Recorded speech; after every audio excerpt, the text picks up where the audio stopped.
todo empresário e também as pessoas que ainda desejam ter a sua própria empresa vão ter que lidar com no mínimo 2 pilares em se tratando, né, do dia a dia empresarial. O pilar da gestão e o pilar da liderança. Hoje eu gostaria de falar um pouquinho mais como você pode se tornar um gestor de excelência. O que significa ser um gestor de excelência? E eu vou trazer aqui também para você 7 pontos que eu acredito serem essenciais para você melhorar a gestão dos processos da sua empresa. Roda a vinheta, eu já volto para a gente falar sobre esse importante tema aí. Bora lá!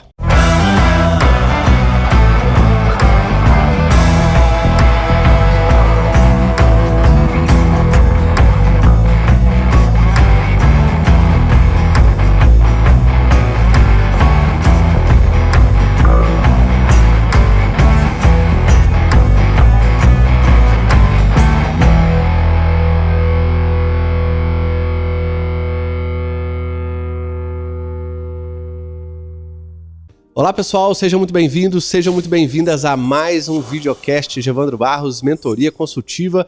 Você pode assistir esses videocasts no canal do YouTube e também em formato de podcast nas principais plataformas digitais. Eu estou aqui nesse canal e nas plataformas digitais para fazer com que você se torne um empresário de verdade e para te ajudar a transformar o seu negócio numa empresa enxuta e rentável.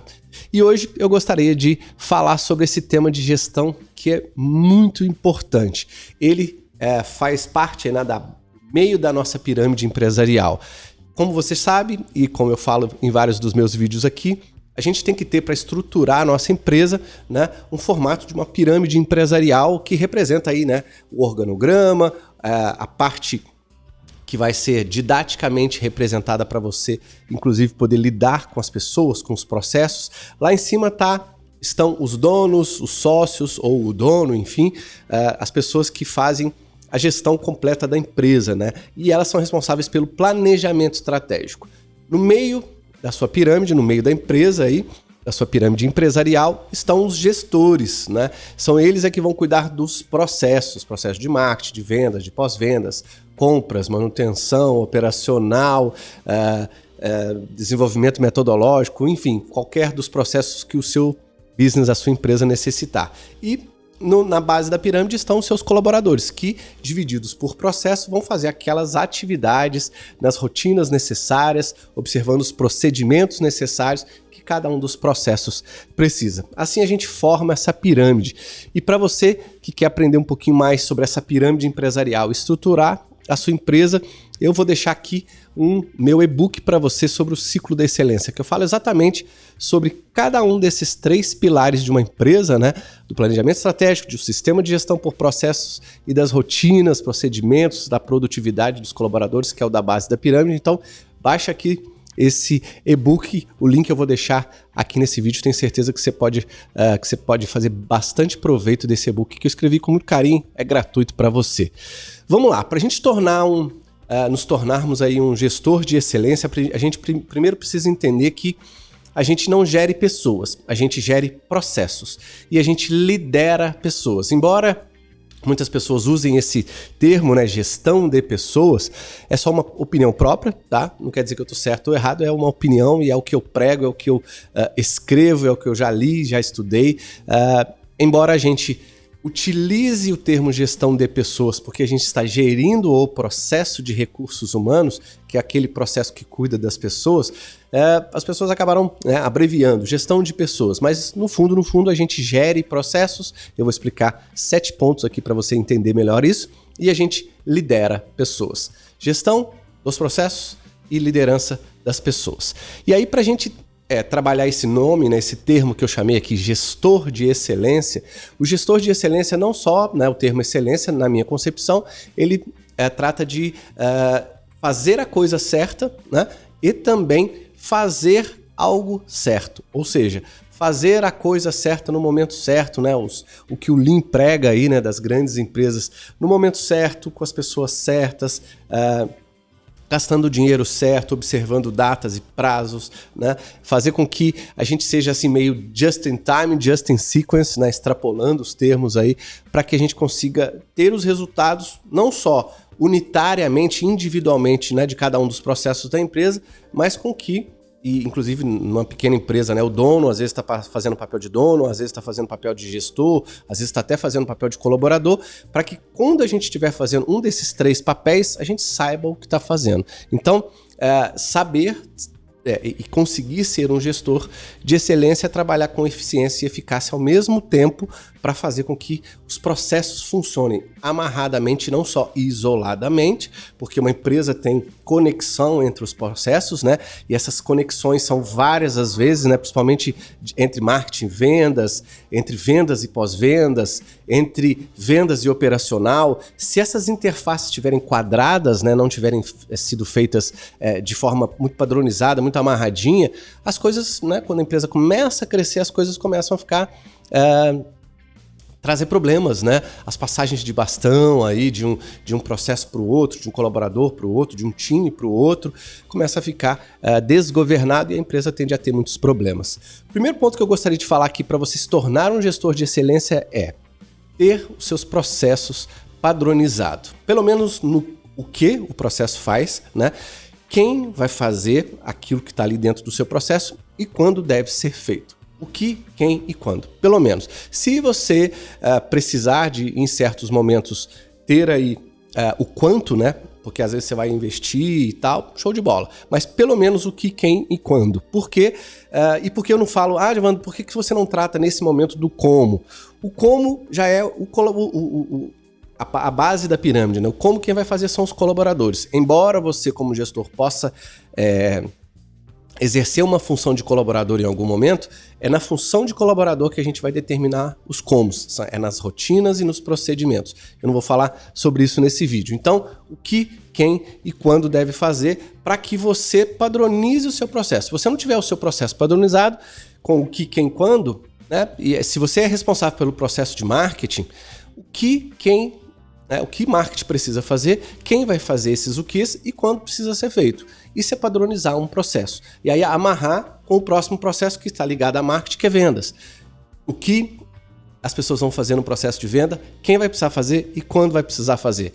Depois a gente vai seguir aqui nesses 7 pontos, você vai entender quando a gente chegar lá no todo, inclusive lá no final desse videocast eu vou fazer um resumo para você entender o todo e as conexões entre cada um desses 7 pontos. Então, repetindo, número 1, você precisa ter os processos da sua empresa padronizados. Se você for gestor apenas de um processo, você precisa ter o seu processo de forma muito padronizada com o que, quem, quando. Segundo, definir as metas do processo para que elas estejam principalmente linkadas, né, às metas da empresa.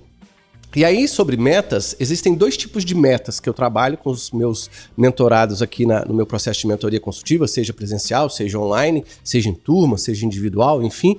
Existem 2 tipos de meta. As metas que literalmente estão amarradas com as metas da empresa, que estão lá no planejamento estratégico. Por exemplo, metas de venda. Se eu coloquei no planejamento estratégico que eu quero faturar R$100 mil esse mês, essa é uma meta da empresa, faturar ao todo, né? Não quer dizer lucro, faturar R$100 mil. Ok. E aí eu posso, se eu tenho, 3 vendedores, eu posso dividir essa meta para os 3 vendedores. A meta inteira ou a meta parcial. Por que parcial, Giovando? Porque às vezes tem empresa que trabalha com recorrente, por exemplo, contadores trabalham com recorrência. Então ele já tem desse faturamento um volume de dinheiro garantido que ele já vai, porque ele tem um faturamento recorrente garantido no mês, né? Felizmente para os contadores aí, ou para as outras empresas que têm modelos de negócio, né, com algo recorrente. Então, se ele quer faturar 100 e 70 já é recorrente, ele tem 30 de gap aí para distribuir entre os vendedores. Vamos supor que ele distribua 10 mil reais para cada vendedor. E aí cada vendedor tem ali as metas que estão linkadas com a meta do planejamento estratégico. Esse é o primeiro tipo de meta. Agora, existem metas que não estão linkadas diretamente com o planejamento estratégico, que eu chamo de metas processuais. A meta está dentro do processo, ela está indiretamente linkada com uma meta financeira ou uma outra meta do planejamento estratégico. Ela não está ligada diretamente porque ela é uma meta que, se eu não fizer, ela pode nem atrapalhar tanto, mas se eu fizer, ela vai contribuir e muito para que aquela meta da estratégia seja, né, do planejamento estratégico seja alcançada. Por exemplo, se eu fizer um número maior de campanhas, se eu fizer um número maior de leads, se eu fizer um número maior de interações de marketing para captação de leads.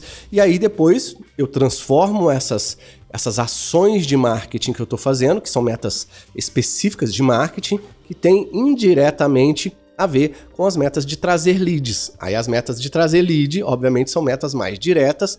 Eu tenho que dividir algumas para marketing, outras para vendas. Vendas lida com a conversão do lead. Marketing lida com a atração do lead, né? E aí, né, ou atração do prospect para que ele vire lead, mais corretamente falando ainda. Então, existem, de novo, as metas indiretas, que estão somente dentro dos processos e que elas indiretamente vão colaborar para que as metas da empresa sejam alcançadas, e existem as metas dos processos que estão ligadas diretamente com as metas do planejamento estratégico. O que importa é que todos os processos da empresa precisam ter metas, todos, sem exceção, porque se eu não meço, eu não faço gestão. Ah, Gevandro, mas como é que eu vou ter meta do meu processo administrativo, que é o que cuida aí de fazer num escritório pequeno de advocacia, por exemplo, eu tenho clientes de advogados, que cuida de repor material escolar, trabalhar com a parte de papelaria do escritório, trabalhar com a parte de compras, trabalhar com... Você especifica aquilo que dentro da rotina daquele processo, né, e das pessoas que estão ligadas àquele processo, quais são as atividades que necessariamente, se não tiverem feitas, atrapalham o processo e que vão atrapalhar o desenvolvimento da empresa, né? Talvez que tenham a ver com prazos, talvez que tenham a ver com eficiência, que você coloca uma meta por percentual, talvez que tenha a ver com não deixar faltar alguma coisa, enfim. É fácil estabelecer metas. Um dia eu posso vir especificamente fazer um vídeo. Comenta aí abaixo se você deseja que eu venha fazer. Dê a sua opinião num possível vídeo que eu possa vir fazer aqui também. E aí a gente traz aí um videocast específico sobre esse tema. Então, eu preciso ter metas diretas e indiretas. Esse é o segundo ponto. Terceiro ponto, eu preciso ter, para eu ser um gestor de excelência, uma sistemática de gestão. O que é uma sistemática de gestão? Ela inclui alguns temas, eu vou explicar 2 aqui, porque senão esse videocast vai ficar muito grande. Pelo menos as reuniões e as ferramentas que você vai usar nessa reunião. Todo gestor precisa se reunir com o seu time. Essa frequência de reunião, eu sempre estabeleço 2 tipos de reunião numa empresa. A reunião semanal, para falar da semana anterior e da semana corrente, e a reunião mensal para fazer o fechamento do mês. E aí, na reunião mensal, participam os donos também. Se você é o dono e o gestor, obviamente você vai fazer essas 2 reuniões com focos diferentes. Na reunião semanal, você vai trabalhar as rotinas e o plano de ação da semana anterior, as rotinas e o plano de ação da semana seguinte, ou seja, tudo aquilo que a base da pirâmide, em termos de atividades, rotinas e procedimentos precisam ser feitos para alcançar os resultados que cada processo tem como meta e que está lá no planejamento estratégico, ou seja, é quando eu corto o mês em semanas e aí eu consigo olhar semana a semana e fazendo essa gestão ali do meu processo, né?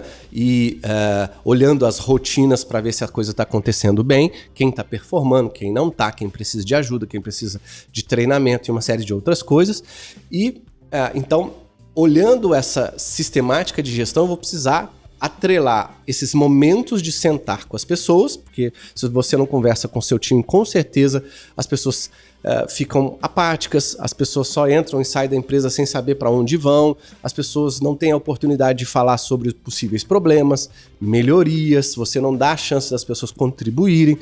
Então, reunião é algo que é muito importante. Faça esses 2 tipos de reunião semanal e a reunião mensal. E você tem que ter algumas ferramentas, que, né, são as 2 coisas que eu vou, para resumir aqui, que vai... As ferramentas são algo que pode ser prático, pode ser um template, pode ser um checklist, pode ser o próprio plano de ação, né, que é a principal ferramenta da empresa, da base até o meio da pirâmide e também no planejamento estratégico. Você vai precisar ter em toda reunião atualização, né, fazer a atualização do seu plano de ação do mês, né, porque você vai ter várias ações para fazer. Quem está fazendo o que, quando, durante o mês X, porque a campanha de marketing foi X, a venda é Y, você está linkada com a compra, está linkado com contratação, enfim. Você vai precisar, como dono, ter um plano de ação que ele coloque tudo ali nele para que você possa fazer a gestão de cada processo. E se você não tiver outras ferramentas, além do plano de ação, um template para você ticar ali durante a reunião, passei por todos os pontos, quais são os temas importantes para você? No meu processo de mentoria consultiva eu desenvolvo, isso é personalizado, um checklist para reunião semanal e um checklist para reunião mensal do meu cliente. Por quê? Porque a reunião semanal tem um cunho, né, tem um objetivo ou alguns objetivos, diferentemente da reunião mensal. E a gente desenvolve para aquele modelo de negócio, né, no caso dos meus clientes, eu desenvolvo 2 checklists diferentes, um para reunião semanal e outro para mensal. Então, terceiro ponto, essa sistemática de gestão contendo pelo menos a reunião semanal, a mensal e as ferramentas para cada uma das reuniões é super importante. Número 4, que também está muito ligado aí com o número 3, é definir o que eu chamo de sala de gestão, né? As empresas grandes têm e funciona muito bem, né? Vem de um conceito que foi desenvolvido, tem muitos livros falando a respeito, inclusive, lá no Japão, que é o conceito Obeya, né? Não sei se pronuncia exatamente isso, não falo japonês, mas é um conceito que fala sobre o modelo de sala de guerra, sala de gestão, né? Na guerra, sala de guerra, enfim, que é a sala que não necessariamente precisa ser uma sala fechada só para aquilo, mas é um local onde você vai ter ferramentas visuais e onde você vai encontrar com as pessoas para falar. Você vê aqueles filmes de guerra, né? Sempre tem um local ali, uma tenda, ou uma barraca, ou algum lugar assim que as pessoas vão lá para reunir, para fazer aquela reunião sobre a guerra. A sala de gestão é para isso. É para você ter lá tudo aquilo que você precisa gerir. Eu tenho um exemplo de sala de gestão aqui no meu cantinho esquerdo, de onde eu estou gravando esse vídeo, com os indicadores, né, num painel de gestão, todos os meus indicadores da empresa, com o quadro de controle da rotina, com o checklist das 2 reuniões, para dar, obviamente, de exemplo para os meus clientes. Então você vai precisar ter um local na sua empresa, que não necessariamente precisa ser uma sala fechada, para fazer essas reuniões. E aí, nesse local, você coloca as ferramentas visuais e traz também para a reunião as ferramentas da própria reunião. Se for uma reunião semanal, as ferramentas dela. Se for uma reunião mensal, as ferramentas dela. E o que você vai fazer nessa sala, né, é utilizar para ter o momento de sentar com as pessoas, não só para você conversar e fazer os 2 tipos de reunião, mas para você saber ouvir. É um momento onde você se desloca do time, a pessoa sai, né, do local de trabalho dela, ela se sente acolhida e se sente naquele outro ambiente para poder falar. É um ambiente onde você consegue ouvir as pessoas, é um ambiente onde você vai inclusive usar de técnicas de liderança para motivar os seus colaboradores, para fazer as comunicações semanais e mensais devidas que você quer para sua empresa, ouvir muito os seus colaboradores em diversos sentidos, dar a oportunidade deles falarem, dar ideias, sugestões, melhorarem algo, mudarem um padrão para melhor, enfim, fazer várias coisas nessa sala de guerra. Então, número 4, definir aí esse local que eu chamo de sala de gestão para você fazer a gestão da sua empresa. Número 5, ter metas e indicadores no sentido de poder trabalhar os resultados, né? Lá em cima a gente falou sobre as metas, os 2 tipos de meta, né? Agora eu queria falar assim, qual é a forma, né? Uma coisa é definir meta, outra coisa é definir a forma como eu vou ter o indicador, qual é o tipo de indicador que eu quero ter para aquela meta. Indicador é uma forma de medir a meta, principalmente em termos gráficos, né? Vai ser um gráfico de barra, vai ser um gráfico de pizza, vai ser uma tabela que eu vou ticando, enfim, você precisa saber como é que você vai medir aquela meta, para que você, ao medir, você consiga acompanhar aquela meta e ao acompanhar, junto com o plano de ação, saber o que está dando certo, o que está dando errado, o que precisa mudar de curso, o que você precisa fazer a mais, colocar carga, colocar dinheiro, colocar esforço, colocar tempo, enfim, fazer a coisa acontecer. E aí, uma das coisas que está ligada com metas e indicadores, né, que eu gostaria de explanar para você, e que eu vivo isso todos os dias, tanto aqui dentro da minha própria empresa, né, quando eu tinha 36 colaboradores também, e eu vejo isso com 100% dos meus clientes, é que os resultados, né, dos processos, eles estão muito ligados, muitas vezes, às interfaces entre os processos. Por exemplo, de novo, marketing tem uma interface muito grande com vendas, Marketing, uma certa hora, precisa passar o número de leads que ela captou, né, o prospect que ela captou e que viraram leads para venda. Só para dar um exemplo, né? E esse tipo de passagem de bastão, e todos os processos têm interface com algum outro processo, né? Precisa de entradas e saídas. Se eu não padronizo o meu processo, que foi o primeiro ponto que eu falei lá no início desse videocast, e não sei as entradas e saídas desse processo para eu determinar o que vai ser feito naquele processo, quem vai fazer e quando vai fazer, eu não enxergo as interfaces. Eu acabo com aquela visão departamental. Eu tenho uma pessoa cuidando do financeiro, deixa ela lá. Eu tenho uma pessoa cuidando do marketing, deixa ela lá. Eu tenho uma pessoa ou duas cuidando de venda, deixa elas lá. Isso é uma visão departamental, isolada. Uma visão processual é quando você junta tudo e interliga isso. Fazer isso é fazer uma gestão por processo. É interligar os processos. É saber o que sai de um e entra no outro. Quais são as métricas que um tem que entregar para o outro. Quais são os indicadores e metas que eu meço de passagem de bastão. Porque se for uma gestão departamental, é uma gestão isolada. É inclusive como se eu estivesse entrando em sala diferente. Agora eu vou lá e vou gerir vendas. Agora eu vou lá no outro departamento e vou gerir compras. Agora eu vou lá e vou gerir marketing. É uma gestão pobre. É uma gestão que você vai tratar de forma isolada cada processo e que no final das contas a soma das individualidades muito provavelmente não vai ajudar a soma do todo.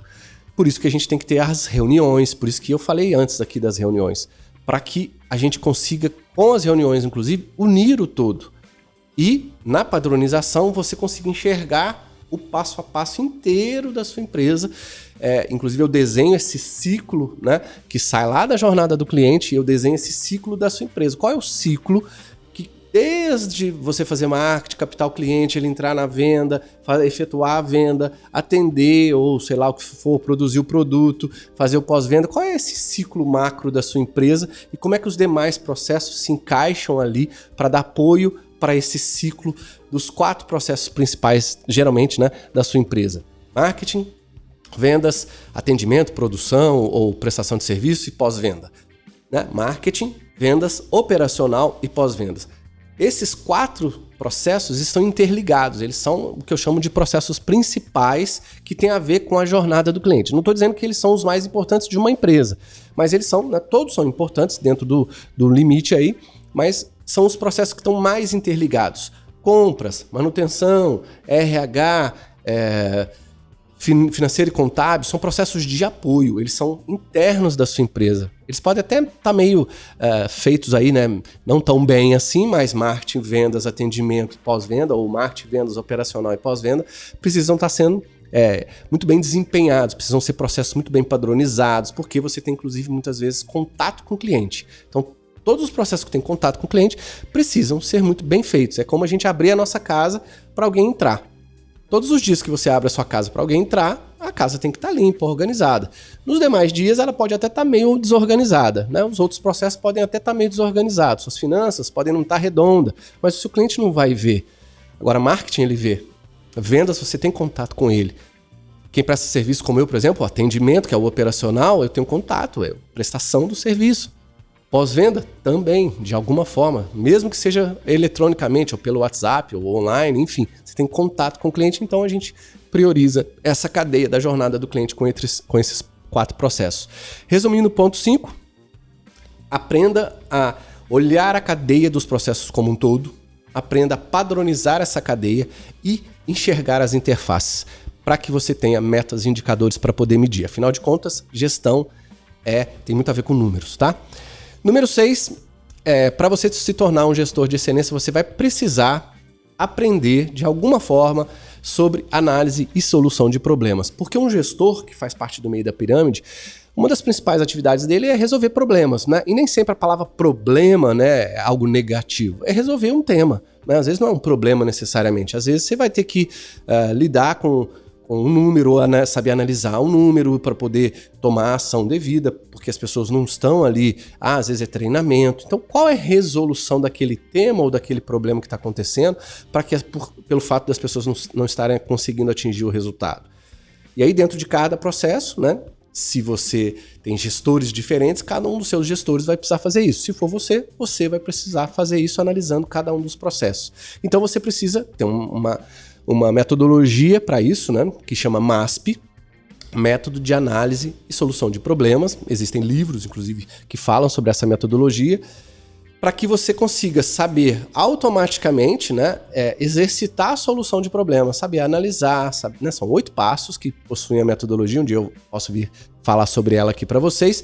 São 8 passos que hoje eu faço esses 8 passos meio que automaticamente, de tanto ter feito isso com clientes meus no passado, mas aprender a resolver problemas é aprender a fazer uma análise, juntar dados, juntar elementos, conversar com as pessoas, analisar os elementos, tomar a decisão certa e poder fazer com que essa retroalimentação do problema vá de encontro à solução daquilo que aquele problema está causando.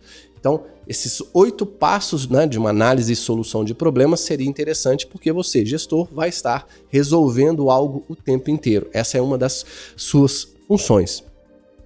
E por último, o número 7 é saber ouvir e decidir aí com base em dados, fatos e números. Nunca decida nada apenas com feeling. Óbvio que um gestor, um dono de uma empresa, um empresário, e muitas vezes a gente tem um feeling ali, né? Pô, tô sentindo que aquela pessoa não tá fazendo isso e tal. Cara, mas esse tô sentindo, você pode estar errado. Ainda mais se você não conhece de algo específico que é técnico que aquela pessoa tá fazendo. O feeling pode estragar a sua relação com aquela pessoa, pode fazer você tomar uma decisão errada, pode fazer você queimar um filme com o seu time, enfim, podem acontecer diversas coisas. Então, saiba ouvir. Ouvindo o que as pessoas vão dizer e tendo números e processos padronizados, né, para você analisar dados, fatos e números, com certeza você vai ter muito mais base para ajudar o seu time, para fazer a gestão, né, do seu processo ou dos seus processos, se você for o dono e tiver que fazer a gestão do todo, para que você não tome decisão de forma incorreta. Primeiro porque você ouviu todos os envolvidos e está ouvindo, saber ouvir é muito mais, na minha opinião, né, mais importante até do que saber falar, e tomar decisões da forma certa. Porque esse ciclo, né, que os livros aí chamam, né, de ciclo PDCA, né, é um ciclo que vai te levar à melhoria contínua. Se você sabe planejar, se você sabe tomar uma decisão, se você sabe agir da forma certa, analisar um problema, analisar as coisas e fazer com que essa melhoria contínua seja girada aí no seu processo o tempo inteiro, né? Muito provavelmente as suas chances de ter o resultado que você deseja serão maiores. Então, tome bastante cuidado, acompanhe esses 7 passos aí, para que você consiga ter o resultado que você deseja. Então, fazendo a recapitulação, número 1, né, dos 7 passos aí. Ter processos padronizados. Número 2, definir as metas específicas, diretas e indiretas, aquelas que estão ligadas com planejamento estratégico e aquelas indiretas que estão ligadas só com o processo.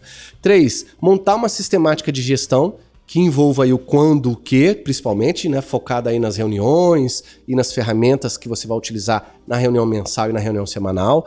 4, definir a sala de gestão e usar nela ferramentas adequadas para você gerir os processos, né? 5, ter as metas e os indicadores, ou seja, como você vai medir, a forma como você vai trabalhar aquelas metas que você estabeleceu lá no segundo ponto aqui, de forma que você consiga linkar os processos e ver as interfaces entre eles.